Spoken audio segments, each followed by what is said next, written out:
You good? And we're back. All right, man, Dave. Sorry about that. I don't know what happened there. Internet connection's been fine, but we are back. This is part two. I'm gonna go ahead and just call this is gonna be the part where we jump from kind of talking about your freedom engineer into let's talk a little bit about you're being a dad now. Hey, man, it's 20 months in. 20 months in. How you holding up, man? You loving it? I am loving it. Absolutely loving it. It's the toughest thing I've ever done, though, and I'm sure that's not something that anyone wouldn't believe. Right. I mean, so yeah, tell us about it. I mean, give us a little bit of the rundown. It seems so long ago for me, even though my youngest is only 5.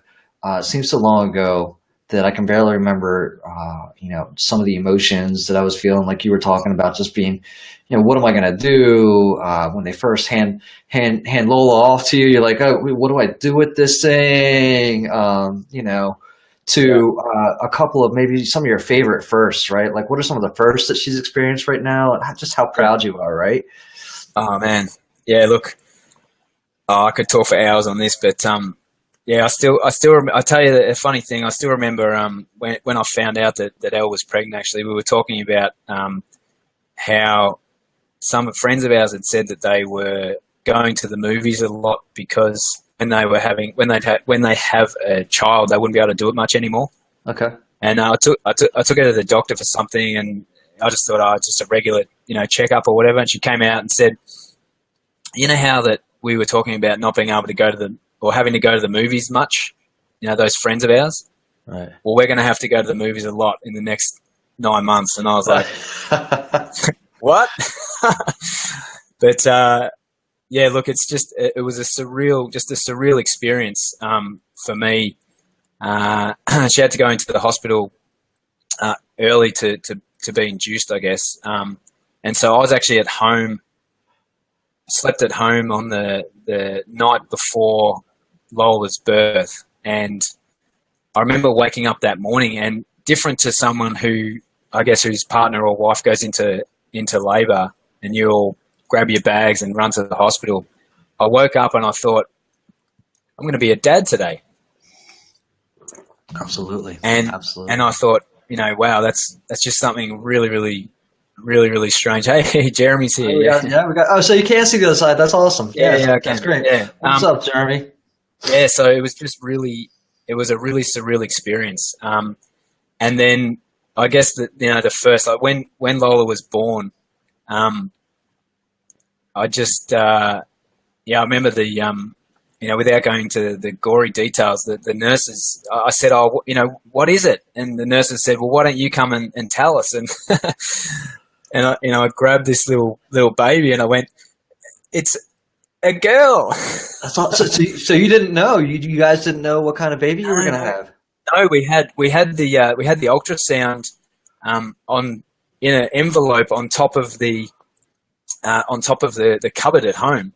Okay. With a little message in there from the the doctor who did the ultrasound. We said, can you just write the sex of the baby on a little piece of paper and put in an envelope? Uh-huh. And it was sitting there for I guess anyone who, if any of us cracked and thought we'd really want to find out, but I was fine. We kept it there, and it was a real surprise. So that's cool. And I had that millisecond or even a microsecond, I would call it, when I found out that we had a girl, and I thought to myself, and this is a classic for the human mind and for a man. I fast forwarded to 16 years of age, and I thought, what am I going to do with a 16-year-old girl? Any girl, yeah. Right? Like I remember saying, man, well, if we have a girl, I don't even know how to clean it up.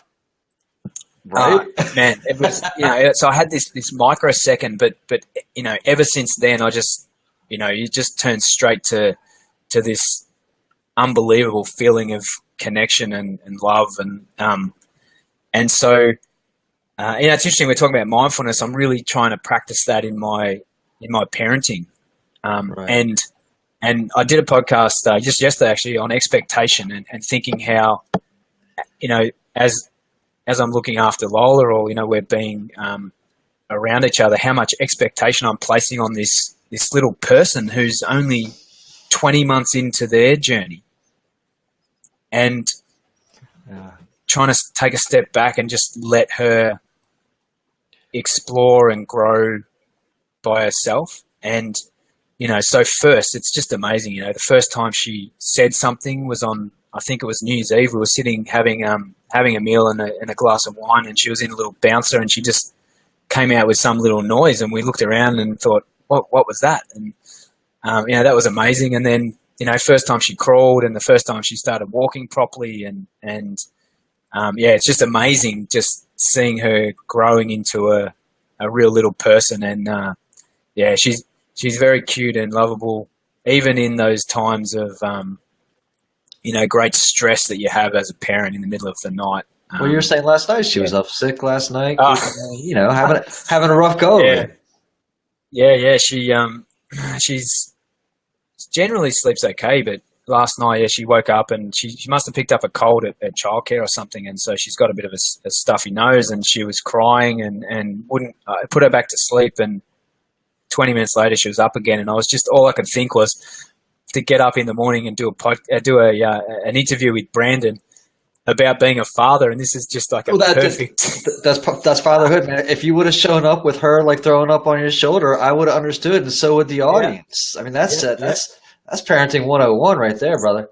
Absolutely, yeah. And speaking of throwing up, I still remember this is something that is a real that I reflect on is when she got a really bad illness. That had some gastro, and she was in the middle of the night. She was up crying, and I had that moment where I'd been up and I was really tired and I was getting frustrated, and I went almost storming into her bedroom to tell her to sort of be quiet. And I was about to do that, and there she was grabbing onto the cot, and she just vomited and then started crying. And I went from this moment of kind of frustration and anger to absolute humiliation and embarrassment that I could have been so, lacking in compassion for my own daughter. But in that instant, then I went to just this, overwhelming feeling of love and compassion came onto me, and it was just all hugs and I'm so sorry. And no, absolutely. And I think one of the worst things that I think that we as parents can experience is the inability to sometimes, especially when they're so young and they can't communicate what's wrong with them. Yeah, right? absolutely. And you're so helpless, and you don't want, there obviously, like you said, there's going to be points and times where you don't want them crying just because you simply don't want them crying. But then there's also you don't want them crying because they're your child. And all you want to do is help them to be better and live this great life that they're supposed to be trying to live. What I had one that I totally forgot about. Maybe I should have asked earlier, but you got to answer this one for me. Is Foster's really Australian for beer mate? No. Didn't think so. No. Didn't think so. I was going to have a can of beer here in front of me and a koala, next to me this morning, but that's just putting stereotypes just far. That would have been right after you got home from your walkabout, no doubt. Yeah, exactly. Yeah. Awesome. Sorry, I had to ask that one. I don't want to let that one get away. No, that's all right. Yeah. And so another, so still on fatherhood.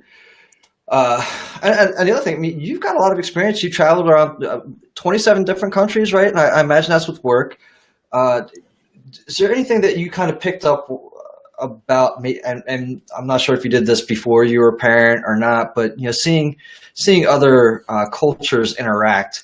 Were there any that you saw maybe interacted with their children better or differently that you brought with you? Oh wow. You're right. I have done a lot of travel, but I think I was probably too young and not even thinking about even observing that sort of thing when I was traveling. Sure. If I think about it now, though, I think there's a lot to be learned from the older cultures. Here in Australia, our certainly white Australian culture is only a couple of hundred years old, and we have this culture of you live with your parents and you get to university age and then you move out. But interspersed with that, there's immigrant families that have come into Australia from Europe and Eastern Europe and other places where they have the extended family. So grandparents there and real family kind of vibe.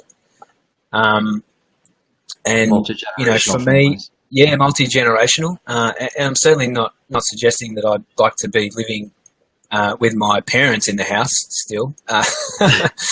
But would you have them living with you? No, probably not. Yeah.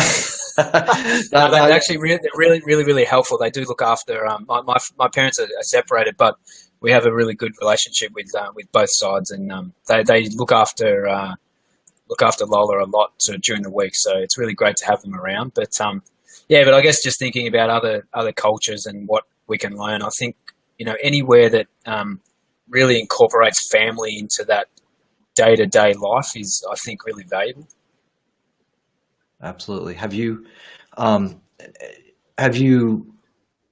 taken on so you've got the child, who do you reach out to for if you're having an issue being a dad, you've got dad questions, who do you reach out to? What is your relationship like with your father? Maybe what was that like growing up?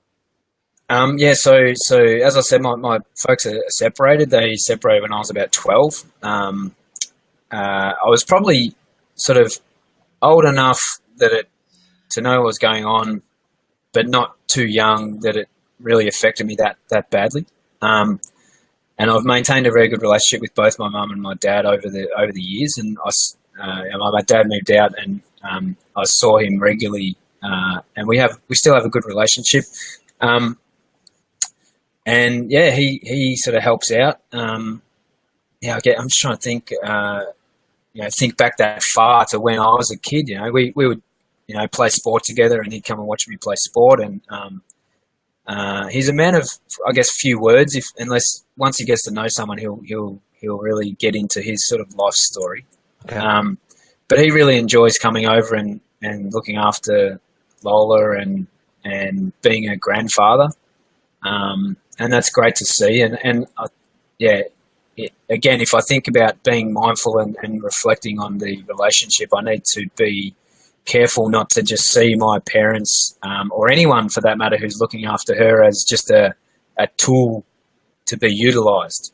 Oh, no, absolutely not. Sure. That there is a relationship going on there, and that I should really respect that. And I think it's really helpful for my daughter to have been involved with family, being looked after by family her whole life, basically.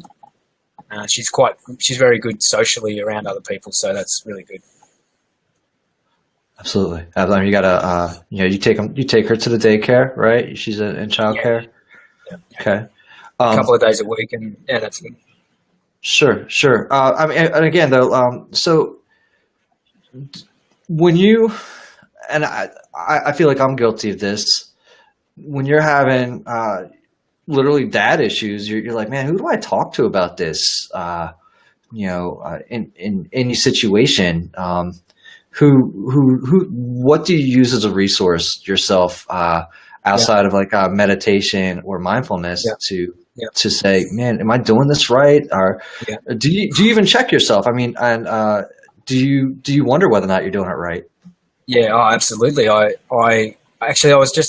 had dinner last night. We had dinner with some really good friends of mine, really old, one of my best friends, and I was actually talking to him about this last night. He's got a couple of boys, probably much the same as your boy's age, maybe 7 and 4 or something. And I said to him, I'm really keen to catch up with you and other friends of ours who are parents, because I don't really have that that resource regularly to be able to say, hey, you know, am I doing this right? And of course, I worry all the time about whether I'm doing it right. And there's that expectation, and you know, even reading these books on parenting, and you know, I have my own ideas about what I should do, and then I read just one sentence in a book that says something, and I literally just freak out when I read something that says you need to be a role model to show, you know, compassion, kindness, this, all these things, and I think, oh my God, I need to basically every single minute of the day I need to watch what I'm doing because it's going to rub off on her, and then I'm like, oh, have I been doing things wrong? Like, should I? Right. Well, I mean, this is where, I mean, and so you got that. Then like you said, you reach out to like your friends, but this is also, I guess, another place where you would probably apply, you know, letting go of some of those thoughts and your mindfulness, right? Just being aware, kind of hold yourself back together and be like, you know what, dude, I'm just doing the best dad I can do, right? Yeah. And absolutely, and you know, far beyond like many others who, you know, aren't even willing to, you know, pick up a book and read about parenting, or, you know, take advice from others because they feel like they've got it all done by themselves, right? I think that it's important to establish some type of network and some type of bonds, and somebody you can reach out to that as a trusted advisor. You say, man, I need some help. Period. Point blank. Right. Yeah. So it sounds like you've got something like that going on. I think that's vital. That's vital. And then, of course, listening to your podcast as well, and listening, just hearing stories about other people and what they've done is sometimes all you need to understand that you're not the only one going through this, or you're not the only one that's thought that. Right. You know, you can just about be guaranteed that someone else has thought the same thing, and someone else is going through exactly the same stuff as you. So, yeah, and lowering my expectations. And I've been a perfectionist. I'm a recovering perfectionist, and trying to really just be conscious of not placing too higher expectations on myself. On your own self, yeah, sure. Let alone your child who's 20 months old and should be ruling the world by now, right? Yeah, yeah. Why can't you make your bed and get your own dinner by now, Lola? Absolutely, yeah. You know, she'll be at the Olympics in about 4 years' time. So. What are some of the special moments that you're having right now with Lola that, I mean, you couldn't imagine life without? Oh, just, you know, it doesn't matter what's happened in your day, that, you know, the day before, it just doesn't matter what's happened. When I go into her room in the morning, and, you know, she's just happy to see you, you know, and her being in the moment, you know, everything she does is just 100% in the moment. You know, she's absolutely loving whatever she's doing. And getting those daddy cuddles, you know, she just wants to run up and give me a cuddle. And you know, I drop her off and pick her up from childcare on the couple of days a week where she goes there. And when I picked her up on yesterday it was, she saw me through the window as I was walking up the ramp to get into the childcare centre, and she just screamed and clapped her hands, and that, you know, those things are just absolutely priceless, you know, just priceless. Absolutely. Would you say that that feeling you get when she, you know, that priceless feeling that you get, would you say that kind of sums up fatherhood for you? It has to be. Yeah, it has to be. Yeah. Right. Yeah. Is there any better feeling that you think that you've had other than being a father? My football team won three. No, you're answering incorrectly, sir. Go ahead. No. My football team won back-to-back premierships down here in Melbourne. That was pretty good. But yeah, no, absolutely nothing. Nothing compares. I got you. Yeah, nothing compares. Nothing compares. Yeah. I mean, you know, a lot of other good things going on. It's amazing to be a father, and you're taking a lot of these principles of success that you're teaching others and learning, but you're also applying those to fatherhood, right? You know, you see, you've got your mindfulness. You've got your even in your E-Myth, right? Where you're trying to run a business, and you've got to figure out kind of how to delegate within the house to not be doing it all by yourself. And I think that, contrary to popular belief, that sometimes fathers are trying to do too much. Yeah. And you know, maybe talk a little bit about how, or even like when you do the drop off. I mean, sometimes that can be difficult. Like, do you remember the first time you dropped your child off at the daycare? And you're like, and you didn't want to leave, right? Yeah. I tell you that I remember the first time that we put her in the car, you know, coming back from the hospital, that I couldn't believe that someone would actually let us walk out of the hospital without a license or without a ticket or without a, you know, just without a piece of paper that said, you know, this person is certified to be a father, to be a parent. You know, he's able to leave the hospital. Don't even ask him to come back. There should be. I mean, do you think there should be some type of test that says this guy's fit to be a dad? Probably. But yeah, no. There's probably get that a lot earlier before the baby's born. I suppose. Yeah, absolutely. Yeah, but no, I remember that first time we dropped her off, and it was kind of strange. It's probably more. It hurts more when I go to either drop her off and she doesn't even care that I'm leaving. Oh yeah. Or when I go to pick her up and she wants to stay. Absolutely understood that. That's piercing. That is piercing. Yeah. I know that. I know that I always said, and you know, part of it's coming true, and maybe I should have never said this as watching the children grow up. But like, I'm really enjoying the younger years as they grow up, because you're still their hero, right? You come home and they're like, you know, Dad's home, and you get these big, huge hugs, but you know, sooner or later that's going to go away, and that's those are going to be sad times, right? So I know that I say enjoy those. What you know, what are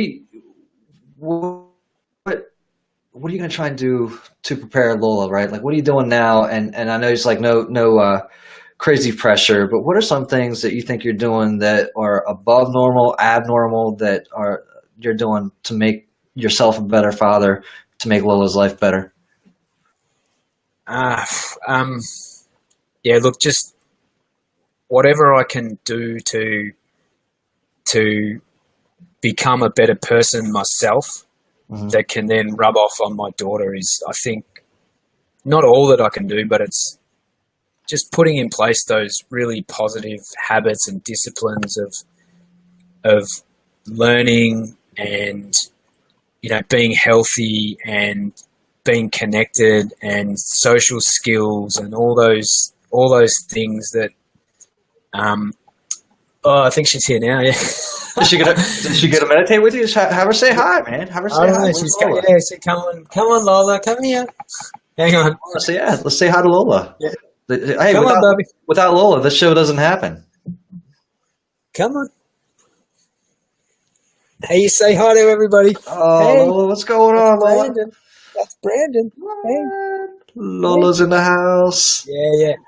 All so right. she's look, whatever I can do to be a role model is really what's in my mind, is just trying to just be mindful. Again, we're using this word a lot, but being mindful of what my actions are, so that, you know, it's not so much teaching from instruction, but teaching from observation. If she can observe what I do and the way that I relate and how I treat people and how I, the things that I do in my life, if she can, because I'm noticing more and more that she's copying things that she's copying the things that we're doing. So it's really important to just make sure that is at the forefront of my mind, so that that's good learning for her. Absolutely. I believe in that, to be sure. What Hi.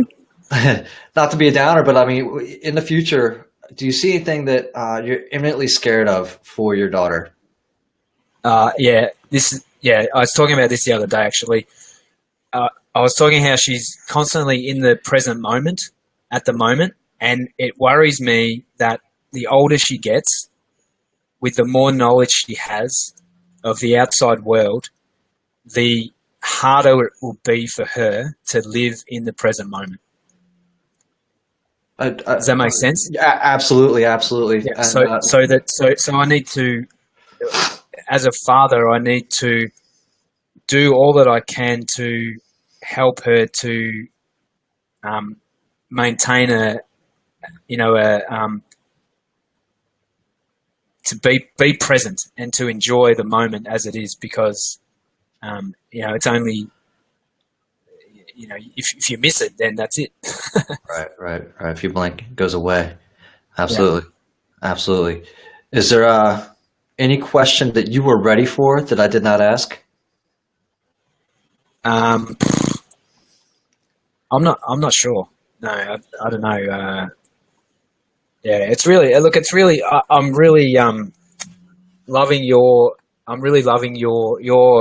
journey yourself, your podcast, and hearing the stories of other people. And it's actually made me think more about fatherhood, what I need to do, who I can look to as examples of being a good father, and that there needs to be more discussion and conversation around fatherhood, because, traditionally as men, we just haven't talked about those types of things. And there's a real shift today. Fathers are much more engaged and involved in their children's lives, that, we should be talking about what we can do to be better and to help, and it's all about teamwork. We're in a team at home, in the family, but also in society. We're all there learning from each other and learning about how stuff happens. Got it, Daddy. Got it on camera. That's awesome, man. I couldn't have said it better myself. And I appreciate you again. Kind of. It really inspires me to continue to do what I'm doing. And it's helping me too, right? Getting people like yourself on, sharing these stories, giving us this opportunity to have an honest dialogue, and being able to share it with others so that somebody else can take something. There's going to be somebody out there that's going to take something away from our conversation that neither one of us did. Right? Yeah, absolutely. They're gonna hear something. It's like you said, they're gonna get that one sentence, and they're gonna go nuts.